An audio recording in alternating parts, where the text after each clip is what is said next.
What's up, everybody? It's been a while. Welcome to Tales from the Taro Patch, and today I'm here with my first guest of the year.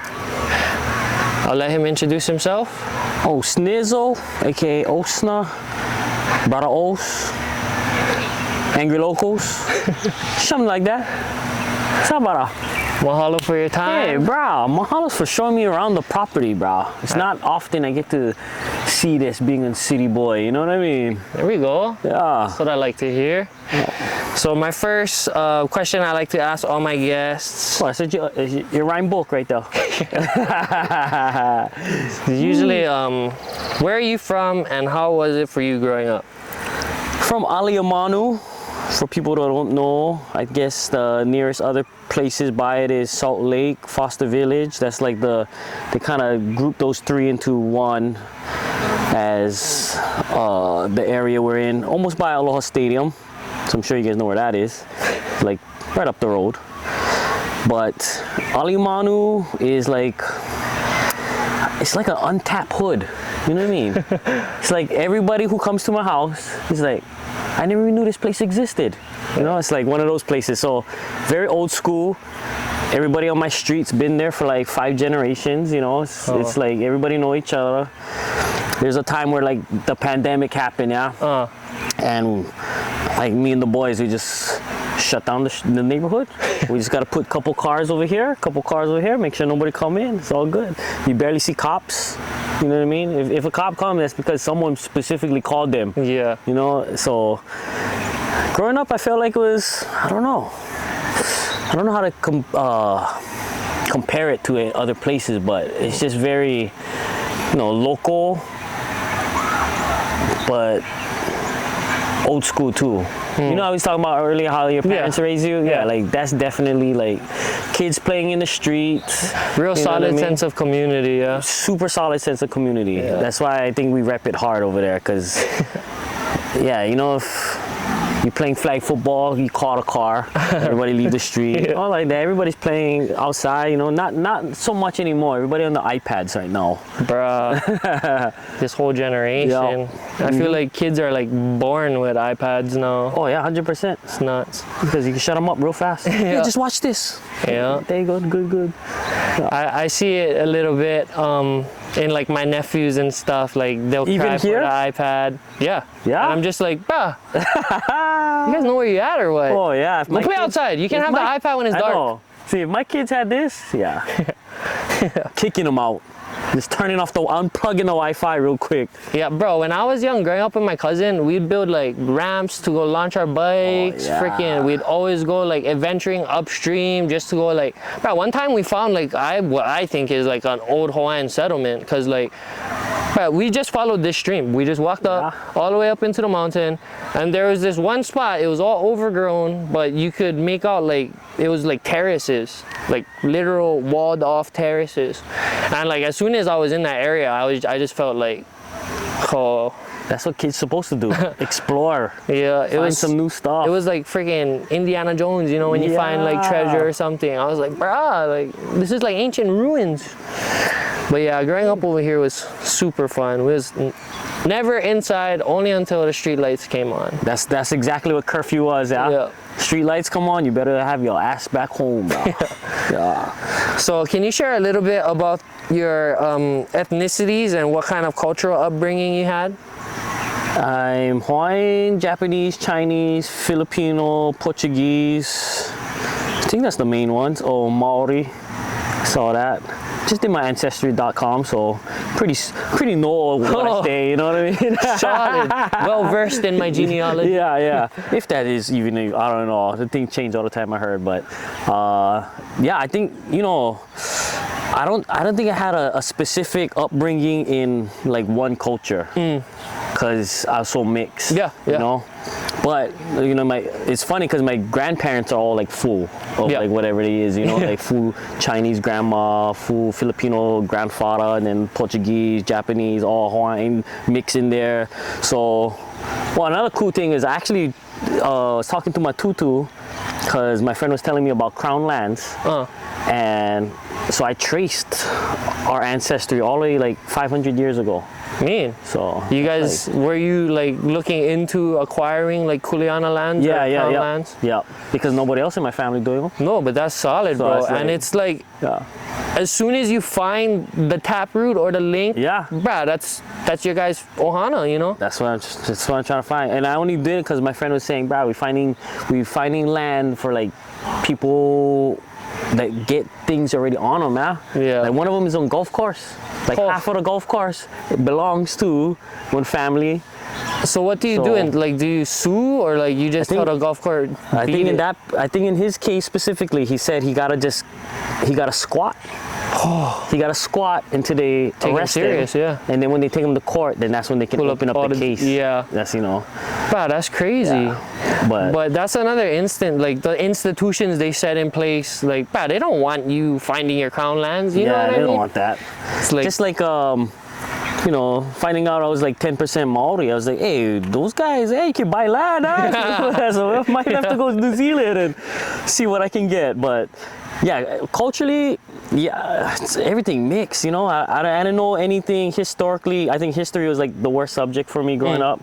I never liked history. It was only until I had kids. And then I was like, bro, history is like the best one. You know what I mean? Out of everything, like knowing where you come from so you can know where your kids is gonna go. And so yeah, Japanese, don't know anything about them besides the Pearl Harbor incident, you know. Chinese, don't know nothing about it unless I get sick and my grandma give me some, you know, remedies, you know. Like Filipinos, I don't know anything about too much about that either, you know. It's just like, I really grew up in my neighborhood. Yeah. That's it. So just like the Hawaii culture, just basically. Just the melting pot. Yeah, exactly. Of survival, basically. Yeah. So, but as I get older, I'm always digging, because now it's more interesting. Yeah, of course. Yeah. Through hindsight, it always. That's why I like your stuff. Yeah. I learn every time. Me. Oh, I never know none of this. Yeah. I went to Radford, okay? Radford High School, for those that don't know, is like 75% military. Yeah. So my area, Aliamanu, then you get Hickam, Air Force Base, Pearl Harbor, Navy, and AMR, Army. So like my school, that's I feel like all the kids go. Yeah, I feel like my school is like the furthest away from learning anything Hawaiian, bro. Yeah.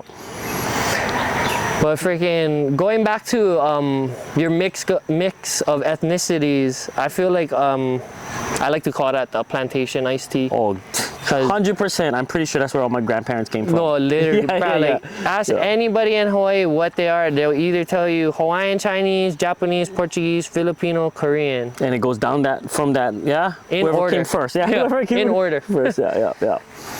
Can you so would you say that your upbringing or your journey through life pushed you towards music, or how did you become interested in creating music? Yeah, you know, it's funny. Nobody in my family does music. Okay. Like plays music or anything.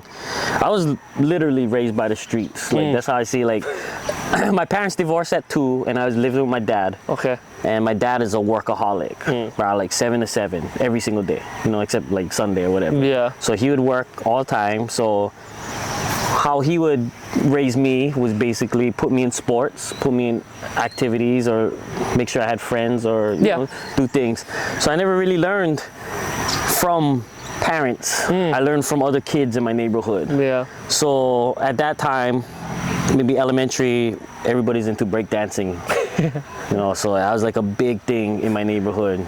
Just because it was free, right? If you live in like a poor middle class kind of place, basketball, football, breakdancing was one. That was like, that's how we got used to, because like the older kids, right, that was like 10 years older than us, they would do it, so we would follow them. So breakdancing was like my start into music. Okay. But the biggest one, this is a funny story. So my dad was he's one of the managers at 24 Hour Fitness at the time. Oh, mean. He goes to work one day, and this is the time where they never had Spotify, they never had like streaming, right? You gotta play music for the gym. So they had a DJ who played CDs all the time. Dad goes into that room, he sees a box and it says trash. Oh, look at that. Oh, my, skeeters.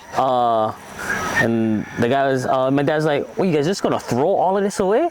He's like, "Yeah, well, we can't play it." And he's like, "Oh, okay." And give him to my son. Comes home, he brings me a box of CDs: Wu-Tang, Tupac, Nas, Biggie, Jay, Busta, all of this, right? He doesn't realize it's in the trash bin because it's all explicit albums. Yeah. So they can't play them in the gym. So I grew up just on, like, that was our thing, you know? It's like pure rap. Just like the most craziest explicit rap as a young kid. So I was exposed really young, and then like my house, since it had all that music, and back then it was hard, you know, you had to go to the store and buy, and especially if the thing get one explicit lyric content, you cannot buy them as a kid. So then my house became the hub of like where everybody come break dance. Okay. I mean, you had the explicit music. No, I like dance to the swear word. Yeah, bro. Let's feel the tense, you know? Yeah. Classic. So when did you stop breakdancing? Too much injuries. Oh, okay. I was in karate from 5 years old. I was wrestling since 6th grade. I was in jiu-jitsu since 8th grade. Boxing since 10. Then I was also playing like ice hockey. Okay. I was also skateboarding. So bro, I broke like each ankle like 3 times. My shoulder dislocated right over here. Crack. Shit. Wrist, all kind, arm, everything. Shoulder, all kind. What would you say your worst injury you got is? When I dislocated my shoulder surfing, night surfing. Oh, shit. So I didn't see the wave, I got pounded, my arm came out. This is like the second time I popped out. So now I'm just, you know, in survival mode. In night, but I only can paddle with one hand, so I'm paddling in a circle, you know, and then the waves keep constant. I cannot duck dive because I cannot get up. Oh, so I had to wait for my friend to find me, bring me in. Then he had to go back out for grabbing my friend who had the car keys. Oh, so, bro, it was like a long pain, you know. So bro, that sounds like a mission. Yeah, it was a mission, and I think just injuries over a time period is just, you know, stop being so physical, bro. But breakdancing was the most physical, you know, as like far as like you're using your whole body, your whole strength, muscles you didn't even know you had. Yeah, it's crazy. So what I guess like one of the things I kind of notice about you is you don't really work normal jobs, I'd say. Yeah. Like, how are you able to stay self-employed for so long? Ooh, that's a good one. I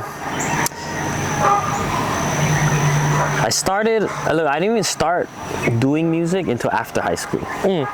So one of my friends, Kaipo Kopua, he's a local musician.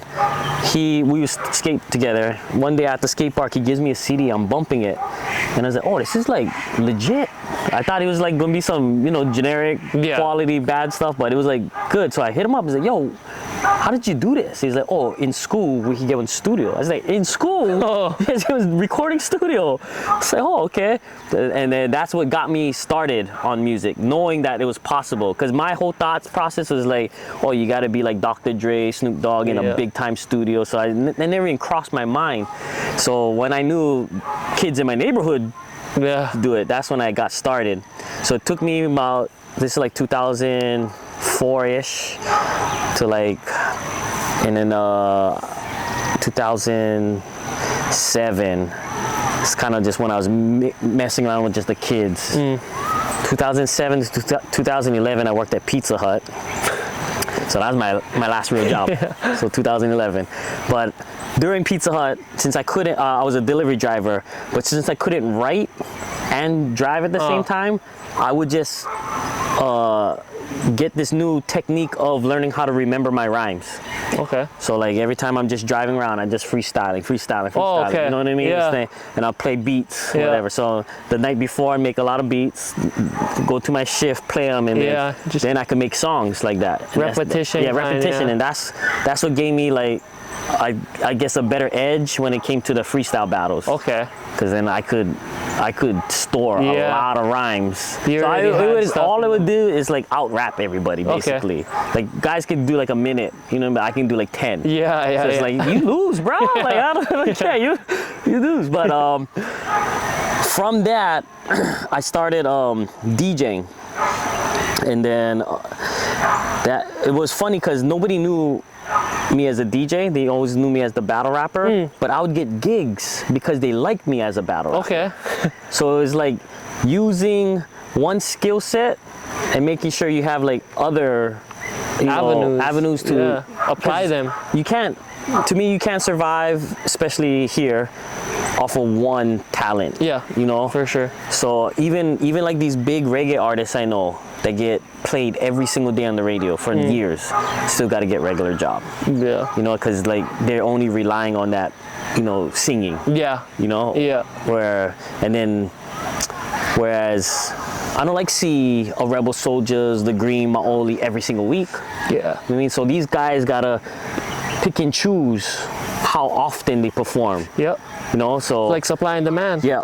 But whereas DJ, I can DJ down the street over here, then I can go Waikiki tomorrow, then I can go Kapolei the next day. You know, I can separate it where it's, you know, it is oversaturated, but it pays the bills. You know, and then that's the main thing, is DJing. And then I was getting offers to play in the mainland, Solid. but they wanted one resume, and I never had anything. You know, I'm just like, I don't know. Everybody just hires me because I'm a battle rapper. You know what I mean? Go YouTube me, bro. Yeah. But they don't care. They want to know the actual DJ skills, right? Right. So then I started hiring guys to film my set so I could DJ mainland. But then whatever I was getting paid for DJ is how much I was paying the guys for video. So I wasn't making any money. Yeah. So then I would ask these guys, like, hey, what kind of camera are you using? What is this? You know, like, because I'm eventually got to do this myself. Yeah, you know exactly. What I mean? Yeah. Like you, right? You gotta, if you had to pay someone like $500 for do this, you know what I mean? I'd be losing money. Exactly. So I was losing money.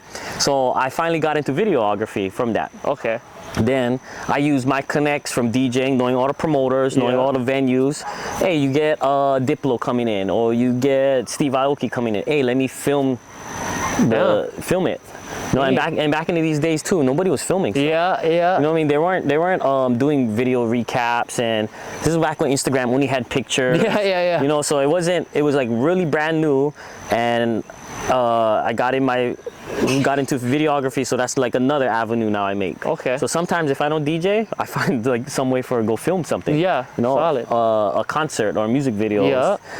And that's kind of what is like, I call it like a Rolodex. You gotta have a solid list of connections of all kind of people, because you always gotta be a good brother. Yeah. Because you never know with like, especially in Hawaii, where they take off from. Yeah. For example, like I did this photo shoot for this model for free. Okay. Right? And baby mama mad at me, right? Bro, you could have charged her like $400 for that, whatever. It's like, bro, it only took me fucking 15 minutes. You know what I mean? It's like, cool, boom, boom, boom. She works at a hotel, so bro, she ends up like being the referral for me for DJing weddings. So bro, I end up making like, not even gonna lie, like $20,000 off of her referrals. Bruh. You know what I mean? Because she saw me as a good brother. Yeah. So every time one guest came in and they needed like one photographer or one videographer or one DJ, I was the first name in mind. Like boom, pop, pop, pop. Her. Yeah, doggy. Bruh. All wet. I'm filming right now. Go. Beat it. Looking for the food. I'm serious. Go.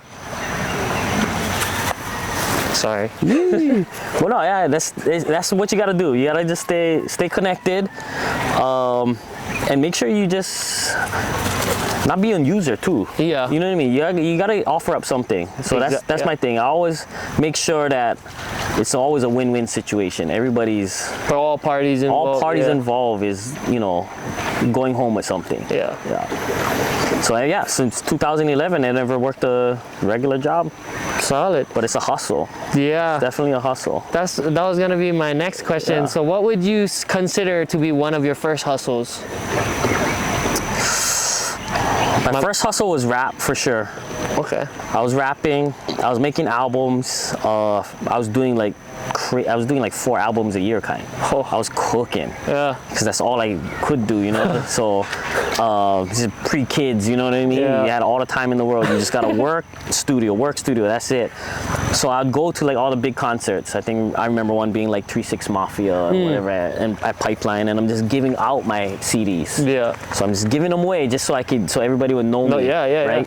Then I started getting booked for like. Because there wasn't that much competition either. You know what I mean? Rappers wise and Hoy, like who rapping, right? Southern Rush. Right. And I think they were not even around back in like, this 2000, late 2000 era. They were like pre-dated that way. Yeah. But that was my first hustle, selling CDs, giving them away at shows, and then making sure I get booked. I did like Common, Chris Brown, Lupe. So I just, you know,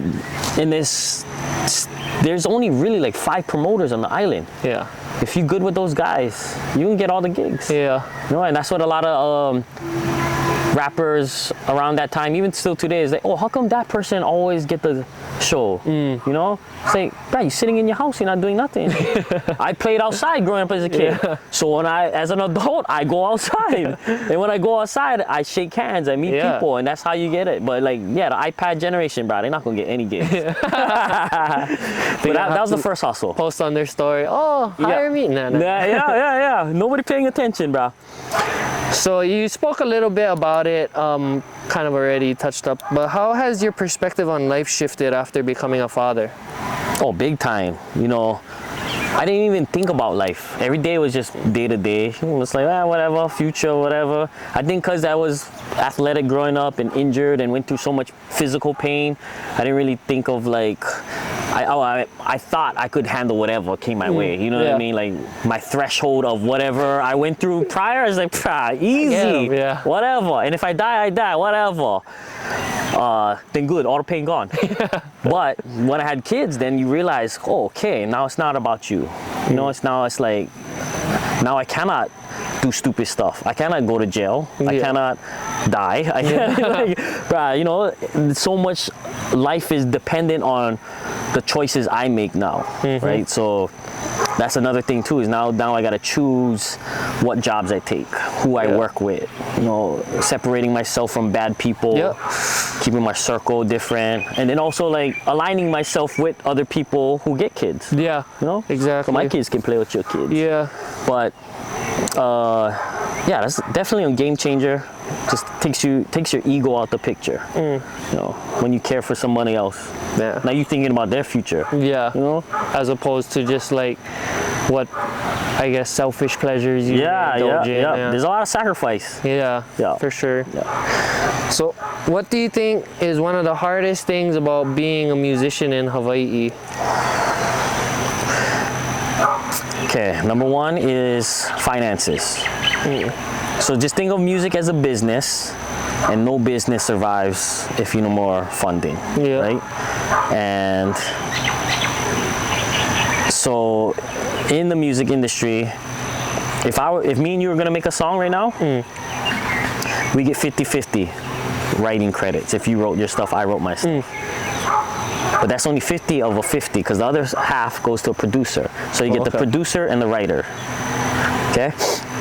Now, if I produced it and I wrote it, now I'm getting 75%, you getting 25%. And that's just straight up, if raw, me and you, no contract, no major label, no publisher, right? No manager. You had all that in, then you taking 20% cut, 20% cut. Now you're probably going home with like 6%. Yeah. Right? You do 1 million streams on Spotify right now. They pay you $3,000 to $4,000. You get 6% of that. How you gonna survive? Yeah. That's 1 million streams. 1 million streams. So, it's the way it's set up right now is it's not good pay. Yeah. You know? It's not sustainable. It's not sustainable at all. And you gotta get taxed too. Yeah. You know what I mean? So it's like, what? On top of everything that just got taxed. Right, yeah. So yeah, there'd be like, you know, a song I can do like 1 million plays on. Yeah. And probably, and I'm doing everything, so I go home with the 3,000, you know? But that's me mixing, recording, writing, producing, marketing, everything. Then, so if I got what is low income in Hawaii, like 85,000? You know what I mean? Like, you imagine how much millions of streams I gotta get just for below income, you know? So a lot of it is funding. Just like how we're talking about, if I gotta pay someone for record my song, I gotta pay someone for mix them, I gotta pay someone for produce them, it becomes like out of the pocket. Yeah. Now it's a hobby. Now it's not, you're not making money. Yeah, exactly. You know, it's like if I wanted to go golf, I gotta go pay, you know, the golf course 40 grand a year for golf. That's basically what making music in Hawaii is. Yeah. Is you pay to play. We don't have, for Hawaii hip hop, we don't have the platforms like reggae, where they'll play it on the 3 main radio stations, you know, nonstop. So that's another way to get streams, right? You're getting your royalties that way, radio play. Then you get your streams online on Spotify, Apple Music, YouTube. But then the only other way is getting paid for performances. Yeah. So that's how like a big place like Maoli, right?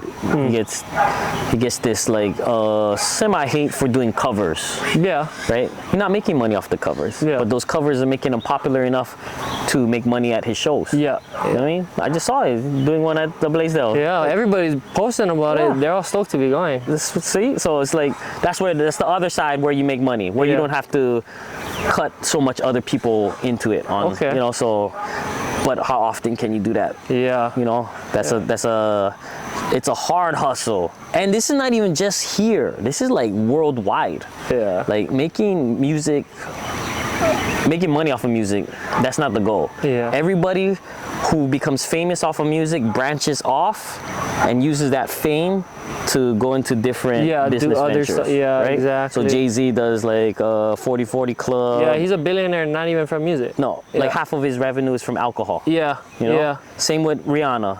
Right? Yeah. She's off of, and making sure, bro, it's nuts how the influencers are doing it now. Like Logan Paul. Yes. Bruh, and KSI, like my nephews will literally like beg for Prime. Yeah. And I'm like, bruh, you little dummies are paying these people. Yeah. Like, look at these people you're paying. That's it.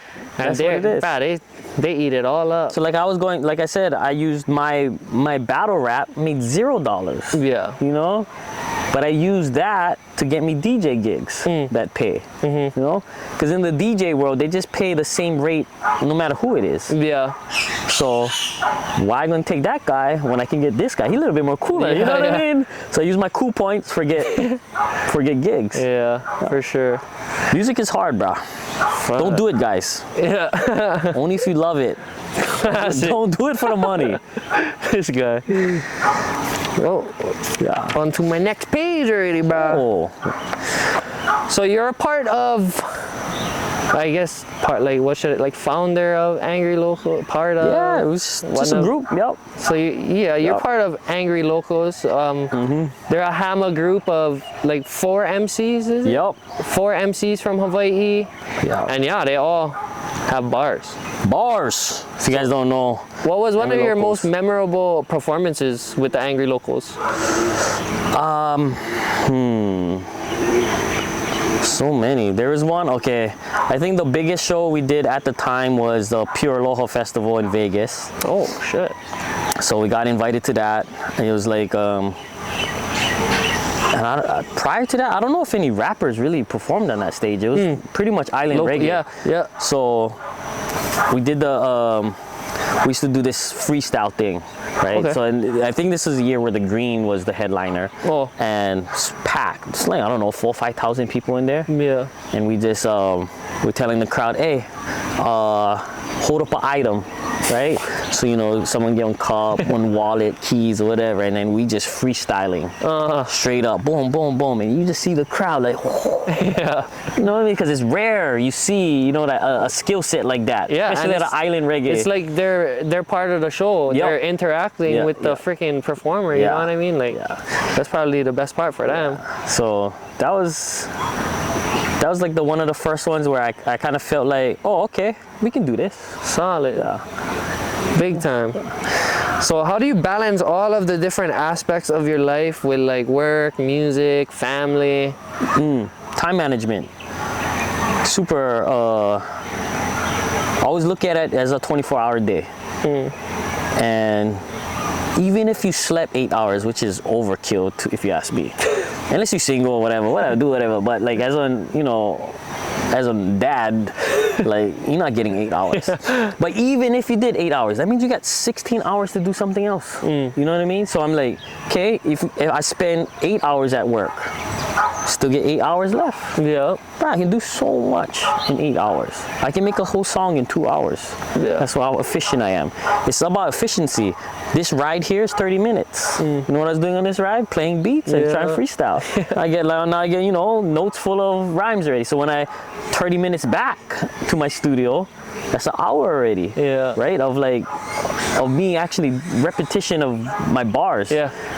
When I'm in the shower, bro, that's 10 minutes of me learning how to mix songs. I'm watching tutorials on YouTube, you know? Classic. It's like, whatever. So it's like knowing what distracts you also. Yeah. So like I used to get distracted on like games on my phone. Okay. So like, cause I used to travel a lot. So like, pastime, right? It's like on the plane, I deleted all those stuff. I deleted everything that would take time away, that I could be using it to do better stuff. Okay. So that was like, once you eliminate all the distractions, you realize how much time you Actually, get. yeah. And you get plenty time for do a lot of stuff. So I make sure, you know, I spend at least an hour with my son outside in the park. You know, it's the least I could do. Yeah. You know what I mean? Yeah. 1 hour a day? Yeah. Okay, good, boom. And then we build that relationship of like every day. And then I make sure he holds me accountable, because like, you know, some days you like sleep in or nah, wake me up. Let's go. Yeah. Solid. Time management. Sounds like a little bit of time management as well as like multitasking, huh? Yes. Well, yeah. Well, because now you know what you can do with your time. Yeah. If you can multitask, then yeah, go for it. I do that. Yeah, I do that all the time. If I'm editing like a video, music video, I'll cut up all the B-roll first. Yeah. But I'll watch a podcast. You know what I mean? So it's not like I'm really engaged into it, but I can do like the clips. Yeah. Take out all the fat, chop all the fat while I'm learning something. Yeah. Yeah. Cause like by that point you already freaking know what you're doing on the editing side. Yeah. You're just Not gonna lie. Sometimes I take like junk DJ gigs, like real slow ones, kind of like only 20, 30 people in there. And people ask me, why you take that gig for? You know what I mean? Yeah, You're better than that. Like, no. I play on mix on one laptop and I stay editing on the other laptop. Okay. You know what I mean? So it's like, I get paid for work. I get paid for work. Yeah. Classic. Could you kind of walk us through the process or the creative process of producing a new track? Yeah. It starts with an idea, and that can spark from anything. Yeah. I mean, we can have a conversation right now, and maybe I'm gonna take the birds chirping already, right? Then we'll use birds chirping as an example. And then if you listen to like Aaliyah's 1 in a Million, Timbaland, use that bird in the background, just going all, and it can start from that. It can start from a loop of a bird chirp, then throw some drums on it, throw some stuff. It kind of depends on like what your direction is. You know, if you want to do, give me a song you like. I don't know, any song. Freaking. I don't even like. Or genre then. I like Hawaiian music. Okay, so Hawaiian music probably gonna start when uke or guitar. That's how they usually write the songs, right? Yeah. Kind of capilla, jam session, play with some chords first. Oh, I like this progression. Then they're gonna, write to that. Then usually, well, at least this is how most of them start, right? If they're doing it by themselves, then they take it to the studio. Then they say, hey, this is my idea. Yeah. Then the producer, add some drums to it, keys, bass. So you're just adding instruments that favor what you originally start with. That's the process of and music is so mathematical too. So if you're doing a C minor and the scale is 1, 3, 5 chords or whatever, right? You're just jamming them. That's probably the same ones you can use for the strings. Same you can use for the bass. Everything is in key. So it really starts with the most smallest idea, and then you can build on top of that. Then you can strip out the drums, the acoustic drums, throw some trap drums on it. Yeah. Then you get what Maoli does with like the song Good Night or whatever, Yeah, right? yeah. Right? Now it's like, now it's more hip hop, but get the skank in it. Yeah, yeah. Tink, tink, that still makes you do this. Yeah. But get the hard 808s in it. Yeah. So music is so experimental. I don't think there's like a formula to make it. It's really just go in the studio and just Create. push buttons, jam something. Yeah. I mean, And a lot of trial and error. yeah, for sure. Because a lot of times too, you think you just made the hottest song ever. You wake up the next morning, it's like, whoa, what was I thinking? You know what I mean? So yeah, there's a lot, bro. There's like, I get like a good 100-something songs in the stash that will never be released because they're so trash. But you know, I gotta listen. sometimes you gotta do like 5-10 songs for get one good one. Yeah, okay. Yeah. That makes sense. Yeah. So what would you say inspires you most creatively? Oh, okay. I'm weird in a sense where sometimes I purposely don't watch something because I know it's gonna inspire me. And if I know if it inspires me, I'm not gonna spend the next 8 hours with my kids. Yeah. Like one, for example, is I'm purposely not trying to watch the Bob Marley movie right now until I know I get a whole day where my kids stay somewhere else. Because if I watch something like that, I can go to the studio and I'm definitely gonna be inspired. Yeah. You know what I mean? Yeah. And it could be something as simple as like hearing someone's new album, right? Like Kanye just dropped the album. I didn't listen to it yet because I'm gonna wait until.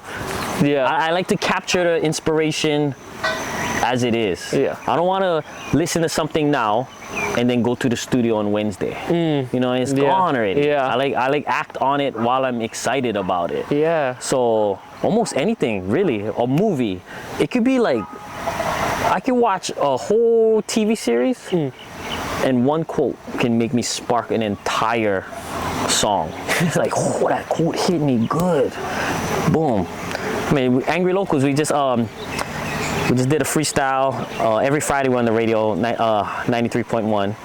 We did on, I don't know if you saw the Run the Gulch guy. Oh yeah, I did. Run this Yeah. Gulch, I did see those ones. It's going around, Yeah, it's going around. So we took that. That's like one line. Yeah. We watched the video and we made a whole song about it right then and there. So it's like, you never know what can inspire you. It's the dumbest thing for inspire someone. But, I wonder if that brother knows how like viral he's going right now. No, well, according to the comments, the brother number on phone right now. Yeah. So everybody like, there's, you know, some people is like, bro, you guys just clout chasing, you guys using him for, it's like, whatever, no post him on internet then. Bro, serious. Yeah, that's funny. So you've been pretty like relevant in the social media landscape, like I'd say for over a decade in Hawaii. Yeah. How have you seen the social media landscape change over the years, and where do you think it's headed? Wow, this is funny because I hate social media. I hate it a lot. I participate in it because that's what gets me the jobs. I feel like if you're not on social media, nobody hires you. Yeah. You know what I mean? So, but it started because I used to go to these freestyle battles. And these were like at car shows, or they used to have random ones underneath the bridge by Ice Palace, was like a Sunday ritual. Any concerts, they'll just throw them in there. And every time I'd watch those, I could only tell my friends about it. You know what I mean? There was nowhere where I could pinpoint it and be, watch this. Yeah. Right? Yeah. And then there was a time too where there was legends, but we couldn't see it, your footage. So it's like, really? Were you that good? Yeah. I don't know if you were that good. Everybody just say you that good, but I don't know, bro. I need some proof, you know? And so when I started battling, I filmed it because I wanted to showcase it. Had the proof. You know what I mean? Yeah, exactly. So we was doing it on like super generic cameras back then. This is like 2007, MySpace days. 8. Yeah. It's pretty old.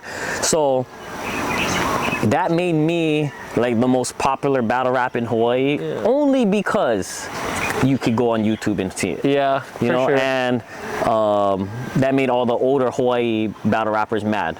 You know, because I wasn't that good either. Because honestly, there's a lot of guys way better than me. They just never filmed it. That's all. That was like the only difference. It was Yeah. right. So I was getting all the recognition for the work they put in. Yeah. So once that started happening, I was like, okay, then let's open it up to not just me. Let's do a league. Yeah. And then I started putting on all kind of other rappers. Yeah. You know, we would hold events for strictly battle rap, and that was like the first social media, I guess, for me. It's like the branch off of social media was that.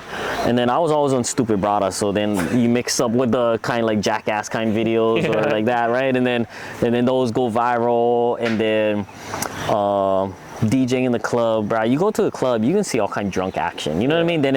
Now I'm seeing fights all the time. You know, I'm seeing all kind of drunk action.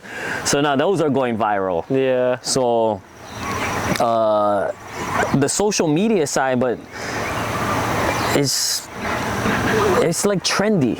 You know, it's like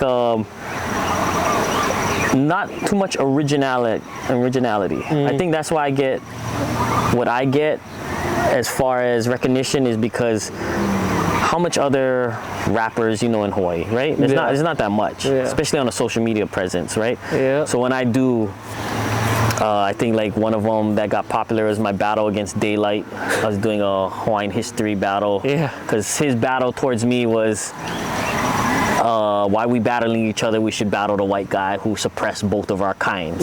So my rebuttals laid out a whole Hawaiian history for you. Yeah. And I think those are things where how much other people can do it. Yeah. Right? So it becomes more original. Whereas the social media now, I feel like it's just repetitive jokes, repetitive memes. Yeah. Or people doing the same challenges. Same challenges, same type of stereotypical jokes if you're a comedian. Yeah. You know, so it's really hard to stand out in your craft because you got to be creative. Yeah. And it's hard to be creative now because even when I came up with an idea and I go look it up, it's like, someone did it already. Yeah. It's like, damn. Because we live in a world now where we're open to just beyond our neighborhood, beyond our island, beyond our, you know? Exactly. So now it's like, now you don't want to be a biter also. Yeah. Right? So the landscape of social media is all, I feel like it's diluted. But every once in a while, get some brothers that come around and get some educational stuff. You know, some viral things go on. Run this coach. That guy is classic. So can you explain the difference between MCing and like just rapping or DJing? MCing is moving crowds. As far as that's what I was taught back in my day. So MC could go into any space and demand the attention and move the crowd, right? So MCing is anybody could from a wedding, right? Weddings is big, right? Being able to facilitate hundreds of people to this is dinner time, this is dance time, this is speech time, right? You gotta be able to do that. Concerts, as far as like in between, introducing the bands coming up. It could be easy as just you on a podium doing a speech. That's to me, that's like MCing. Rapping is just rapping over beats mostly, right? It's like you can't take a rapper and tell him go host, MC a wedding. You know what I mean? It's not the same dynamics, right? In rap, you're telling your story. It's all selfish. It's all self-centered, right? It's like it's you. Where MCing is them. You know what I mean? I gotta cater to you guys. Okay. And then bring you into my world. So there's two different skill sets, and and it's very hard to find guys who can do both. It's either good at one or the other. For sure. Wow, that's a really cool perspective. So who was your toughest opponent that you ever battle rapped? Big Mox. Okay. One of the angry locals. So at the time I was coming up, I only battled guys who I felt weren't good enough to call himself a rapper in Hawaii. So I was like the gatekeeper. Yeah, okay. It's like, hey, you gotta battle me first before you get to these guys, okay? Because you guys not even worthy of these guys. Yeah. So I was the gatekeeper, and it became a point where everybody's like, bro, I think Oaks can take on Mox, bro. Let's set it up. So we did. We set it up, and it was basically a fundraiser for our tour. Okay. Because we was doing like a Cali, Vegas, West Coast tour for our Angry Local second album. So we said, okay, all the money we make at this event, boom, can send us up. And so I think the anticipation built up from the people who were into it. And I think it was the hardest one for me because everybody else I battled prior to that was like went straight freestyle. Like it was like you weren't like I didn't know these guys. You know what I mean? I knew them as soon as we got face to face. That's it. Other than that, I never knew nothing about you. So that was like the hard part of my upcoming is like, well, I guess it was a good skill set to have, right? But when I had to battle Mox, it's like, damn, I gotta battle someone I know now. You know what I mean? So it's like, what angle do I go? You know, now I can actually prepare for you, but I also know he can prepare for me, and we all know each other personally. So it's like, ooh, it's a different, So he was definitely like the hardest because everybody else I didn't care about. You know, everybody else it's whatever. I can take you guys out. Mox was harder because he had the skill, he knew me, and he was an MC. He could move crowds. He was someone you would hire to go do your wedding.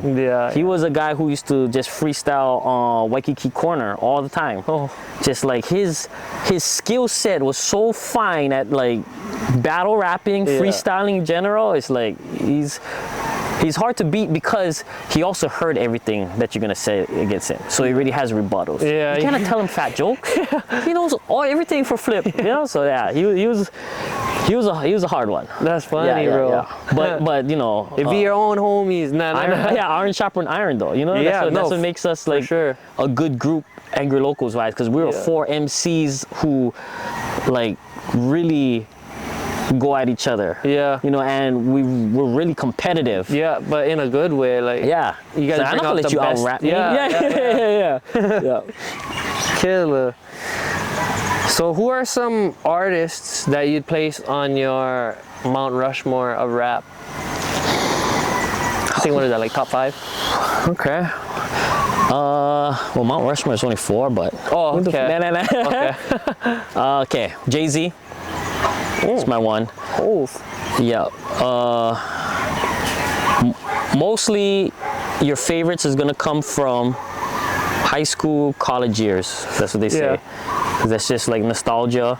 It's also like the time where you actually share music, right? You get plenty friends at those times, right? So you all, you know, now how I digest music is just me. Like I'm looking at my own, you know, it's not as cool as it was before. Like, hey, yo, you heard this new? No, for real, bro. That's so true. When someone gives it to you, and like you're listening to or the SoundCloud tracks, like, oh, bro, you gotta hear this one. Right. So Jay-Z, I was born in '85, so Jay-Z had an album from 1996 to the year I graduated in 2003. So think every single year he dropped from elementary, intermediate, high school, I had a new album to listen to. Whereas if whoever your favorite album rapper is now, he probably not dropping one for another 3 years, 5 years. You know, it's like a long period they take. But Jay-Z was so consistent that I got to witness his whole career. You know what I mean? So that's like what made me a fan also. And I learned a lot from listening to Jay. He's like a businessman. You know, so I pick up a lot of things that I don't with regular rappers. Because I feel like he teaches game. If you really listen to him, like, oh, you can be. If you listen to Jay-Z as much as I do, and you're not an entrepreneur and you're not a hustler, you didn't really listen to Jay-Z, bro. You're not listening. And that's what I got from him. He's diverse too. I like that he can do a single with a Jermaine Dupri, Timbaland, Pharrell, Kanye, Just Blaze. He can like Swizzy. You know what I mean? Like he's well versed in music. So he's not one lane. He's not a mumble rapper. He's not a trap rapper. You know what I mean? He's like, he can do a lot. So second, I'd have to do with Eminem. I think Eminem, just on 8 Mile alone, I'd put him up there. Just because what he did to battle rap. Because when I was listening to battle rap in high school, never could see myself doing it. I thought that was like too crazy. But once I watched 8 Mile and then how he put it on the map, as far as like it was super battle rap was super underground. Yeah. You know, that mainstreamed it. Yeah. That is what basically made everybody go on YouTube and watch Grind Time and Smack and all of this stuff, right? That was like, that's Eminem. And then I go to him for creativity. He's also gonna do funny shit like me. Yeah. You know what I mean? Like, I'm not so serious. Yeah, I can do some funny shit too. You know? That's, most people like my funny shit more than my serious shit.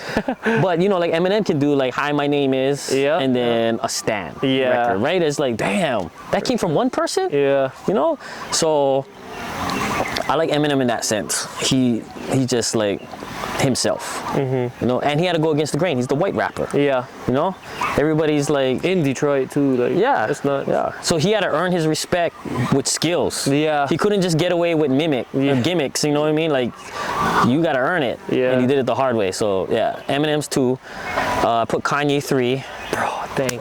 Kanye is the later on in my life. You know, 2004 to like the last 20 years. Yeah. Is Kanye, right? Kanye was like my childhood, bro. See who you grew up with, right? So Kanye, I put him on as the overall artist because he's the producer and the rapper. Yeah. Right. He came from making beats for Jay-Z. Yeah. To like. So that's who I would look like career-wise, path-wise. That's the same path I would mimic myself off of, like a Kanye style. You know, I started off as beat maker. I never rapped. You know, it's like I just wanted to make beats for everybody. Then eventually all your friends are rappers, so you just pick up on it, right? And then you just rap. I can do this too. Yeah. Oh, shit. And to me, Kanye's not the best rapper. Like I can name like 20 better rappers than him, but it's the overall package that he comes up with. It's just like undeniable. Like he makes the best albums, bro. You know what I mean? Kanye has some bars that like I listen back to now that I'm older. That shit went so over my head as a kid, and that's now the best part of poetry. I'm just like, holy fuck, Kanye, you're the fucking man. Yeah. And bro, like all the shit he said like years ago is like literally we're living in it. Yeah. He's people think he's crazy. I just think he's fucking ahead of the curve. I think he's just what is it called, like unfiltered. That's all it is. You know what I mean? And he puts together albums good. Sonically wise, it's like always in a certain style of music he wants to make. So the first 2 albums is looped up soul with hip hop drums. Then Graduation, it goes more into looped up soul with 808s. Then he's like, oh, I like 808s. Then he does 808s and Heartbreaks. You know, and then Dark Twisted Fantasy is like a darker side of it. You know, and then Yeezus is more of like a EDM kind of sounds. And he keeps going. St. Pablo. You know, each album is like a different Kanye. You got gospel album, you know what I mean? It's like, what mood you in? I got the album for you, you know? Damn, number 4. This one's gonna be hard. Who am I thinking of? I can either give you a curveball or, because it's always gonna be a toss-up. I think those 3 are like the main influences and people I listen to. I'm gonna give you a curveball. Yeah, let's go with the curveball. Joe Budden. Oh, see, look at that. What? Yep. There's this Joe Budden made one album on Def Jam, and he had to go pop. Right? It's like when you sign to a label, the label demands certain kind of music out of you because they need to recoup their money. Their investment in you. So he did that, and everybody knows him for like Pump It Up, right? A big song on like You Got Served and stuff, right? But then they shelved him. They didn't want to do his next album. So what he ended up doing was his mixtape era, his mood music. So this is the era of Joe Budden where it's free online, and he's just rapping his ass off, like on just like not labeled wise, letting him be himself. And those mixtapes at that time is when I started rapping. Okay. So when I started rapping, and I was so used to hearing albums. Yeah. I was so used to hearing structured songs. Yeah. A hook, 16-bar verse hook, whatever, Yeah, right? yeah. It was always the same every single time. When I heard Joe Budden, he'd just go 5 minutes straight. Yeah. Bars on bars on bars. Like his freestyles is crazy, and he was more of the emotional rapper. So like if I listened to a Jay-Z, Kanye, Eminem, and anybody in that time, I felt like they were too held back in their lyrics. Yeah. Whereas Joe Budden, like Raw. if he's talking about his baby mama, Yeah. he's going in on his baby mama. Like, I don't want to be your baby mama. You know what I mean? Like, and that was a time when I was going in with my baby mama. So I was like, damn, this guy's speaking Relating to me right to the- now, yeah, right? yeah. You know? So yeah, he put his mixtape era, not the album shit. His mixtape era was just like super personal. Yeah, Okay. that'd be the 4 right there. Dang. So Jay-Z, Yeah. Eminem, Kanye, and Joe Budden. That's Yep. gonna be a viral clip. I can tag Joe Budden. He's Yeah. gonna show you love. He's gonna be like, I'm gonna give you I'll give you like 20 songs. You know what I mean? I'll pick the 20 songs from Joe okay, Budden, okay. and I'll just like send you a playlist and be like, these are the ones you gotta listen to, like, that's because you can get lost. Yeah, yeah. You know, yeah. like if someone never listened to Kanye West right now, right?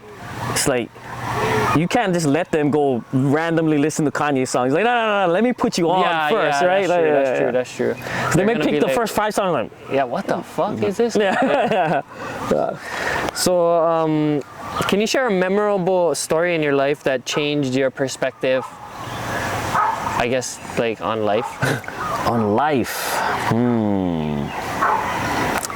Or like a coming of age story? Or, Coming of age story. Okay, I have a few. I'll tie it in. I'll keep it music too. My dad was training Dr. Dre at the time. oh, shit. Here, Dr. Dre used to do a lot of music out here in Hawaii Kai. The studio was called Avix at the time. Holy shit. It's Island Sound after that. I don't know what it's called. They just sold it. Like some movie business bought it out. Damn. But big studio. Kanye did 808s and Heartbreaks over there. Yeah, In Hawaii Kai. in Hawaii Kai. Bro, So, is the 808s in that album for the drums or for? could be both, bro. You know what I mean? fucking Bars. Yeah. No, yeah. So that was a big studio. Holy shit. My dad was doing like Dre's training, Okay. and this is a time where I was just getting started, and I was feeling myself too, because all my friends was like, "Yo, Gassing you up. gassing me up." Yeah. I was only in the neighborhood, you know what I mean? Yeah, So yeah, like, if you're in the neighborhood and nobody else is doing it, it's like, yo, Yeah. you should sound like Kanye West right now. So my dad mentioned it to Dre, and he's like, hey, my son makes music. I don't know what he does, but you know, every time I come home, the room is like whatever. Yeah, yeah. I know he makes music. So Dre's like, hey, tell him give me a CD. So I made a CD. I gave it to Dre. And Dre told him, your son not ready yet. That was like the pew. Oh snap. Sickening. Yeah. And then I would go back and then I would listen to it in a different perspective. I listened to it as if I was Dre. You know, and then be like, damn, he's right. You know what I mean? Like, I thought I was ready, but I wasn't ready. Yeah. So that that was like the first time where I had a moment of like, yeah. Humility. Yes. Another time was Diplo came to the studio. Oh, mean. That same Avix? No, came to my studio. Oh, shit. This is like, I don't know, 7, 8 years ago. Yeah. So we did a show at the club, and he wanted to make music after. He comes to the studio, and everybody's hyping me up again. Yeah. Yo, this is the best DJ in Hawaii, and he produces all kind of stuff, right? So Diplo's like, yo, play me some shit. Play him some shit. Like, damn, I'm not ready either. Like, dang. You know? So I have many of these stories where I'm in the studio with legit artists, and I'm just because I never went to the studio making music thinking I would be in the studio with big artists. Yeah. Those guys. I always made music for the Kanaka. Yeah, You know what yeah. I mean? It's just like, what I could play for my people. Yeah, you know? exactly. So those times are the lessons I give to everybody under me that wants mentorship, and they all come to my studio and they're always asking me questions, and they always want to leave for some reason. Oh, bro, I gotta go mainland to make it. It's like, bruh, I made more opportunities here than in the mainland, and let me tell you why. Because when these big artists come here, they have nothing. They have no connections. They don't know what to do. They want to know where's the best place for eat, where's the best place for surf. Yeah. And if you can be that guy for providing, you're the best friend. Yeah. And now you in with them, and now you can give them your demo. Now you can do this, right? You can slide in. You do that in LA, you're not even. You're just 1 in a million. Right, exactly. Yeah. Over here, you're that guy. You can do it. Yeah. So I tell them, now I'm prepared. Yeah. You know what I mean? Now because of those humiliating times, now I have folders. If Kanye came in, I get these songs. If Drake came in, I get these. If Chris Brown came in, I get the folder ready already. You know what I mean? But that's the change was, I wasn't prepping for a future that I wanted. Yeah. And that's a lot of things that these kids don't realize. They want something, but do you really want it? Yeah. Are you really working as if that is your life already? Yeah, for or sure. are you just hoping one day it'll just magically fall in your lap? Without doing shit. Yeah. Exactly. So now it's put in that work. Yeah. Now, before it was just like, I do it because I love it. Yeah.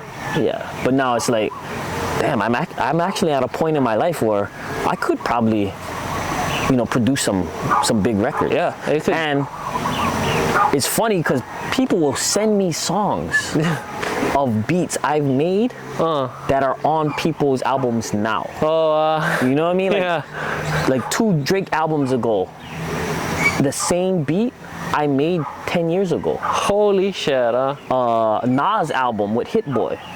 Same beat I have on an Angry Local song that's been out for like 10 years. You know what I mean? So those are moments too where I'm like, if that made it there, I can do it. Yeah. It's just a connection. For sure. So that's my whole I think COVID was the big one. COVID is the time where I really got to sit down with myself, not have any gigs, not have any distractions, and really craft my preparation basically. Okay. Of when the opportunity comes, I'm prepared for it. Yeah. Because opportunities hit me all the time. Yeah. And it's like, let it slide by. And I was like, damn, so stupid, bro.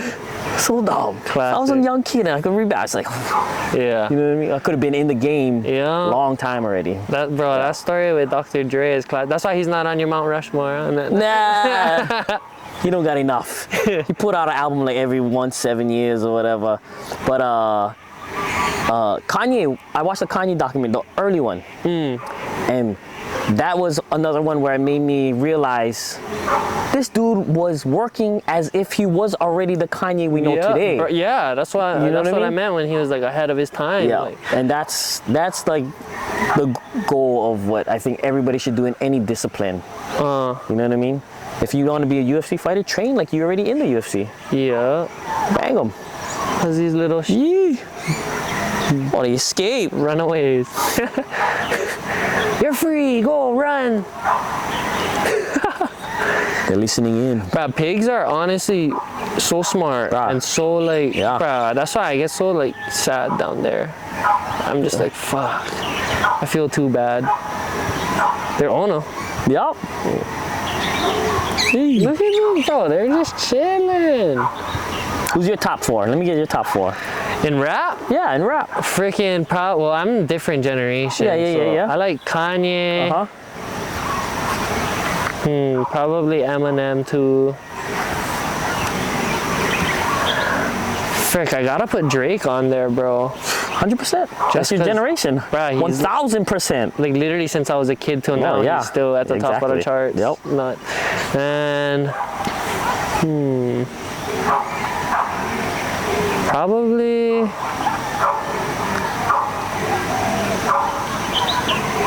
that last one always hard, bro. Yeah, it is. Because you gotta cut out everybody else. you gotta leave out everybody. Fucking. Right now you have Forever. The song Forever. Yeah. You got Drake, Eminem, and Yeah. Fuck, I would probably say like 2 Chainz just because I like him. Yeah? I know he's not like 2 the Chainz, fucking... no, 2 Chainz got style, I like bro. Titty Boy, bro. Yeah, He's he got fucking- style. He got his own swag. Yup. That's why I like him a lot too. Yeah. Yeah, but that's I like the probably- album with the gold chains, the black album with the 2 gold chains on it. Yeah. I forgot what that one is, but I used to bump that all the way, front to back. 2 Chainz. Yeah. Bro, the song Mercy by Kanye West Oh. was probably one of the best Lamborghini ones. Mercy. You know that's a reggae sample? For real. It's a reggae sample. Nuts. That's kind of cool That's, too. Like, boy, that's something. Yeah. bro, like learning that all of your songs that you like is just sampled other songs. Bruh, no, wait, I gotta find it for you because I gotta play it. Yeah. Oh, Pull that shit up. shoot. Hold on. Yes, and like me growing up with like a whole big vinyl collection, when I hear records, I know exactly where they're from. I'm like, damn. This one. Let me see. That's the Sound Boy. There it is. Let me see if see if we get reception out here in In the country. the middle of Noah. It is a weeping and a mourning and a gnashing of teeth in the dance hall, and who know how teeth will run pon them come, 'cause when time it come to my sound, it is the champion sound. The bugle that blow up the many time, and it still have one more time left, 'cause the amount of stripe on the power of our shoulder. Lambada sound like Totally like, that's it. Different vibe from the whole man. That's so sick, bro. That's it. Bro, reggae dubs are fucking hammer. Bruh. That's what I'm trying to sample now. Because Okay. I'm trying to get away from running into moments where like a Drake and a Nas use the same kind of samples I Yeah, use, yeah. right? So I'm like, wow, I'm digging deep into like some Hawaiian stuff. Yeah. But I don't like too much of, it's too country, some of it. You know, I'm trying to find the soul Hawaiian stuff. Okay. But I've been finding some things, so you stay on tune. Yeah. There was like that one era, like maybe like 2019, everybody was sampling like Middle Eastern vocals and Oh stuff, yeah. No, that's the thing. It's trendy. Music is so trendy. Like Yeah. once one record works, someone's gonna always try to find something that sounds familiar, so it Yeah. can fall into the same playlist. Because that's Yeah. all music is you want to be in the same playlist. Yeah, that's And that's the problem with Hawaii hip hop is it's only our own playlist. Yeah. We're never gonna get on a Drake playlist, Yeah. a Ye playlist, and that's when we start getting big. I just feel like people hear rappers from Hawaii trying to rap about like Things they know. hard stuff, Yeah. and then they don't take it seriously because like everybody's picture of Hawaii is never gonna, like they don't picture KPT. Yeah, when they're yeah, fucking yeah. picturing Hawaii, Yeah. but it exists. Like Yeah. the hoods do exist in Yeah. Hawaii, Yeah. but that's not people's first like. Yeah. Fuck, they think Waikiki, No. coconut trees. There's this music video I had to do, Waianae, and the guys was from Baltimore. Okay. Oh shit. And they just they look for an Airbnb. They don't want to stay in Waikiki. They've been in Waikiki before. Looking at Airbnb. People were warning them. Like, hey, brah, I don't know about Waianae. That's like the hood. Cause, Yeah. You know what I mean? And they're out, and I'm shooting this music video at them, and they're like, this is the most beautiful hood I've ever seen, bro. Like, I'm from the hood. Yeah. Like, motherfuckers get shot daily Yeah. in my spot. Like, whatever this hood is, I could live here. Yeah, you know yeah. what I mean? Like, For real. Yeah. So when you're a mainland guy who really came from like a Chirac, you know, a Bay Area kind of The violence, hood. you know what I mean? Yeah. It's like, you look at Hawaii rappers and you're like, nah. No, literally, like that ain't it. Yeah. Should be rapping about going to the beach. Bruh, right? But that's their life. Yeah. You know what I mean? And you just rap about your hood. Yeah. And that was me too. Like I only was in Aliamanu. I didn't know anything beyond that until Yeah. I grew up and lived other places. Yeah. Basically, you know, I had to live other places to be like, oh, okay, this is how it works around here. Bruh, that's literally how I, like, Bro, up until 6th grade, like my whole world was this road. Like, I would wake up, walk to school, wouldn't have to go anywhere else, just come home, do chores, and live. Yep. But like, as soon as I could start catching city bus, brah, I was never home. I was like, what, Grandma? I can go to North Shore and back? Like, fuck yeah, I'm out. That's how I feel like when Lanai girls come over for party, you know, after they graduate high school and they like, go clubbing and it's like, whoa, I've never seen this before. That's all the outer island. yeah. Bro, it's funny too, because like, when I tell people from the outer islands I'm from Oahu, I always get that look like, yeah. city boy. And I'm just like, bro, you don't even know. You guys gotta come to my house. Yep. I don't live in Waikiki. Yeah. But yeah, it's funny. The outer island, especially the Kauai guys, they have like some sense of pride or something like. Because they never got conquered, and that just. I mean, according to them. Yeah, I know. According to them, but that's the one thing they live by the whole generation. Yeah. Huh? We are own, cuz. Okay. Raja.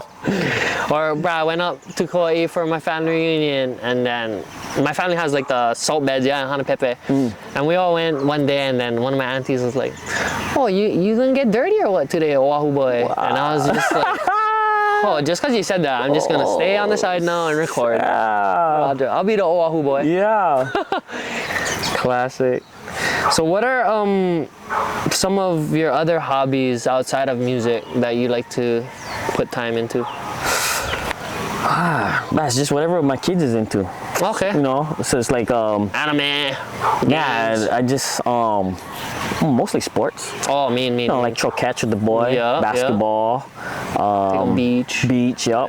Yeah, and I think music itself is just so unconquering, you know what I mean? Like you can never just finish music. Yeah. It's just never. It's just like constantly creating. So that alone already makes my brain just like fire. Bruh, it's like I can't even finish this one thing. It's like a never-ending project. So and then just too injured already. My body's all like to do anything real physical.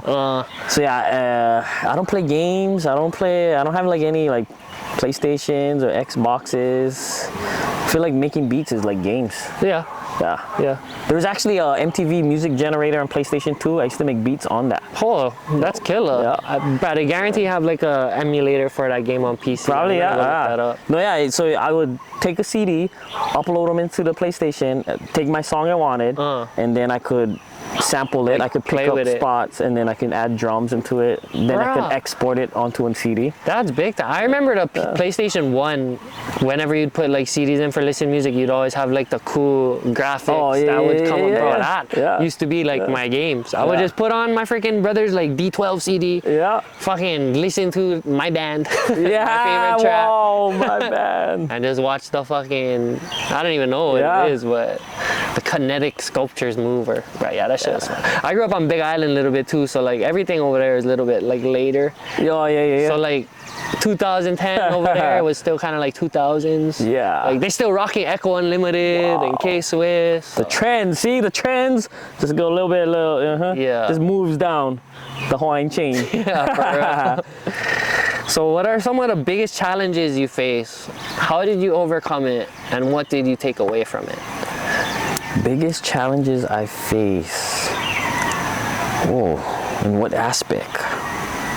In life. I think just raising kids, bro. I think that's like the hardest thing to do, honestly. You know, it's like, it's because it's a lot of sacrifice, and it's a sacrifice of whatever you want.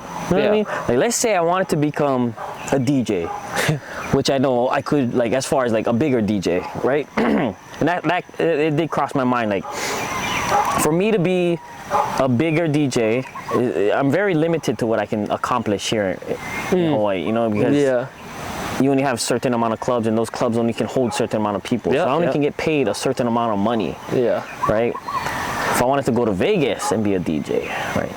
But now I gotta move my whole family.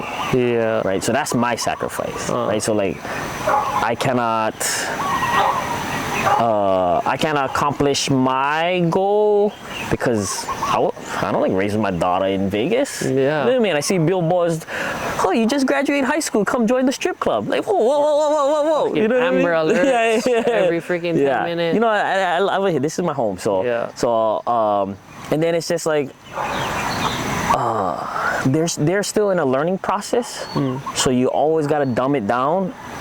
And then like I started realizing, bro, I don't even know some of the stuff I'm talking about. Yeah. Because I can't explain it. If I can't explain it, that means I really don't know it, right? Yeah. So, what is that word? Oh, I gotta look them up. Yeah. So that I like that part of like, when you come from you think you know so much, and then now you have to almost relearn everything. Yeah. And that's the hardest part of, I guess, my transition, is because I was so before my son, I was on tour with Common Kings, and then I was living in LA, and then that ended up being a tour with Justin Timberlake. Yeah. So like I was on a trajectory of like making big connections. Yeah.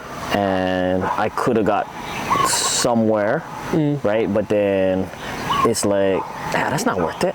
Yeah. You know what I mean? Like I see what these guys do every day, right? And that work that Kanye was doing, right, that's a single man's work ethic. You know what I mean? Like you gotta do it when you're young, and you can do it like that. But now that I have kids, that's more joyful to me. You know what I mean? Play with my kids. Like I honestly, my retirement plan is probably go like Big Island, buy a couple acres of land, farm, self-sustainable, and then Stay at home. Yeah. So I guess the biggest thing I'm trying to get now is enough money, because now I need choke money for buy land here. Yeah. You know, so now I got it. Now it's the hustle grind. Now I gotta just bang, bang, bang. Yeah. Like every dollar I make now, I gotta save like half of it. Yeah, you know? It's like constantly, but that's because I'm thinking about the future. Yeah. It's like before I was like, just make the money. Yeah. Collect the check. I don't know what I'm gonna do with them. Thinking of it now. It's more like whatever my kids like, they can have. Yeah. You know, it's like automatic. Now it's like, oh, hold on. Do you really need that? Yeah. You know what I mean? Like, Dad worked hard for his dollars. You know? Yeah. And then now incorporating how to make them work. Okay. 'Cause you know, like if the generation before us was so hard workers, and the generation now is like, I'm gonna take off work, you know, bro, all my business friends right now, they're having a hard time for finding workers or good workers, you know, people that are gonna show up every day. So now I feel like, because you don't want your kids to struggle like how you struggled. Not at so all. you want to give them a better life. Yeah. Right? Where in actuality is like, you motherfuckers need to struggle. Yeah, bro. Struggle builds character, Exactly. That's why, like, look at the UFC. I always like to make this point. Like, you know why freaking there's champions from like the shithole slums of Brazil or like anywhere? Bro, Americans got it so easy. These battles are like fighting out of poverty. You know what I mean? Like to change their freaking legacy. And like you got guys in America just doing it for fun. I think if you look at the UFC champions list right now, I don't even know how much Americans there is. I think Sean is one of the only he ones. lost. Oh yeah, he just lost his belt. Yeah.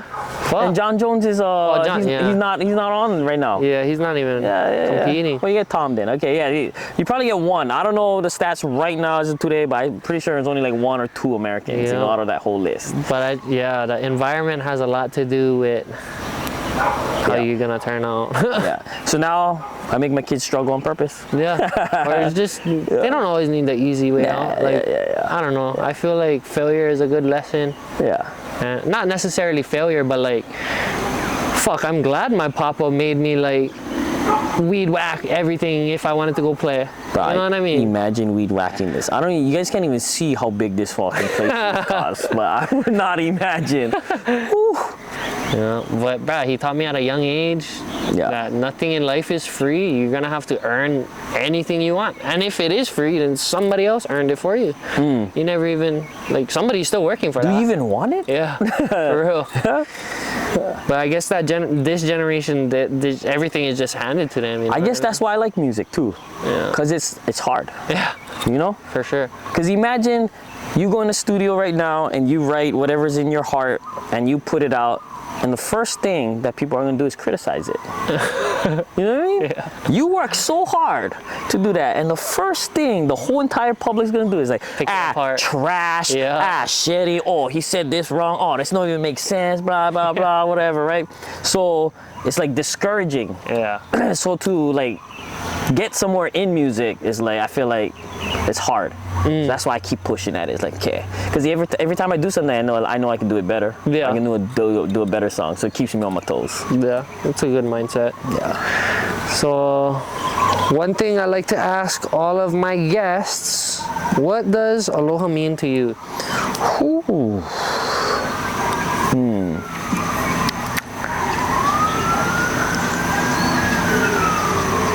I think aloha to me means putting others before yourself. I think if you have that mindset already, you automatically gonna live with aloha. So, or other things, right? Let's say, if I litter on your property right now, right? It's because I never put the property before myself. Yeah. No, I'm just like, it's almost like a disrespect, right? If a kid is in trouble or whatever, like beach right now or drowning or something like that, I gotta save him. Yeah. Right. I think that's what like I just watched Waterman, Duka movie. Yeah. Right, like him saving Eddie Aikau, same thing, right? He never had a lifeguard. What was that? That Yeah. wasn't even a job title. Yeah, right? yeah, for real. They just had so much aloha. They would go and put their life at risk. At risk, yeah. For somebody else. Yeah. You know, it's that I think that ultimate sacrifice, and these are strangers, bro. These are people you don't even know. In fact, these are people who are taking over your island. You know what I Yeah, mean? And yeah. you still have that much aloha to remove yourself out the picture because you know it's good. Yeah. I think the good, and I think we're all born with good and evil, but I think in society today we try to tell you what's good and evil. Yeah. But I think from the youngest age we know Yeah. right and wrong. You feel it. Feel it. Yeah. And I think aloha is going towards what's right. Yeah. The righteousness. That was beautifully put, bro. It was freestyle, I don't even know. What kind of legacy? Oh yeah, this is the final question. But yeah, what kind of legacy do you want to leave behind? See, I don't like legacies. Because I don't